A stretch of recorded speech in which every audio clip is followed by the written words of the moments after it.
Hello, I'm on holiday, or at least I will be as soon as I've finished this recording. This is the time of year when Jill and I love to be in the Alps doing something which we really enjoy, which is skiing. This year it's not possible, but rather than put the holiday in the bank and hope to claim it later in the year, a mistake we made last year, we're going to have a holiday at home here in Blackburn. A town that I love dearly, but I have to admit isn't a major tourist destination. At times like this, it's possible to feel a little bit sorry for ourselves, give in to a bit of self-pity. But in preparation for our lockdown at home, I've been reading a fascinating book, first published in 1648. It's called The Rare Jewel of Christian Contentment. And in it, Jeremiah Burroughs writes, "Christian contentment is that sweet, inward, quiet, gracious frame of spirit which freely submits to and delights in God's wise and fatherly disposal in every condition."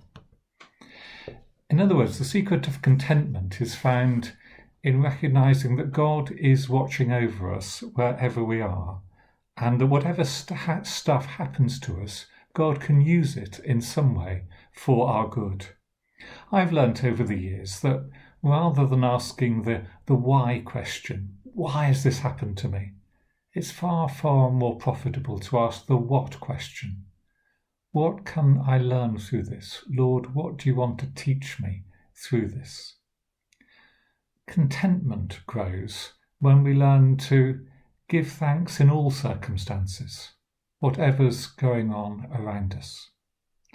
And contentment also grows when we learn to accept those circumstances rather than bemoaning them.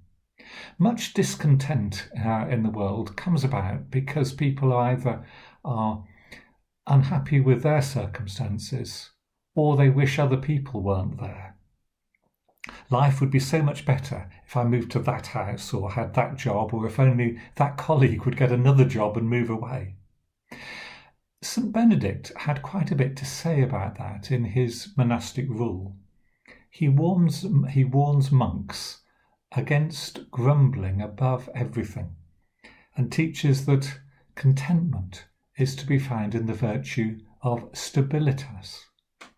We translate that word as stability, and the point Benedict is making is that a monk is called to stay in one place. He isn't going anywhere. Contentment comes when we learn to accept that God has placed us where we are for a reason. And also when we learn to accept that the people around us aren't going anywhere either. So we might as well learn to accept our surroundings and really work at getting on with those around us, rather than wishing them somewhere else.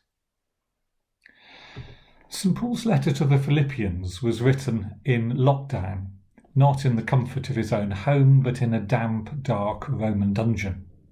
And yet that letter is full of joy, because Paul has discovered that he's not alone, that Christ is with him in lockdown, and that his strength is enough for any situation.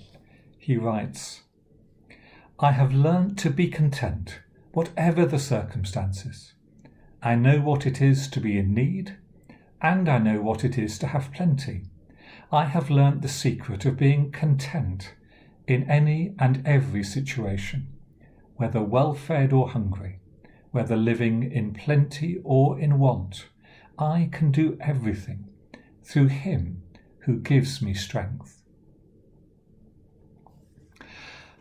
I'm looking forward to my week off in lockdown Blackburn, and I have a prayer that this simple break will help me to rediscover that rare jewel of Christian contentment.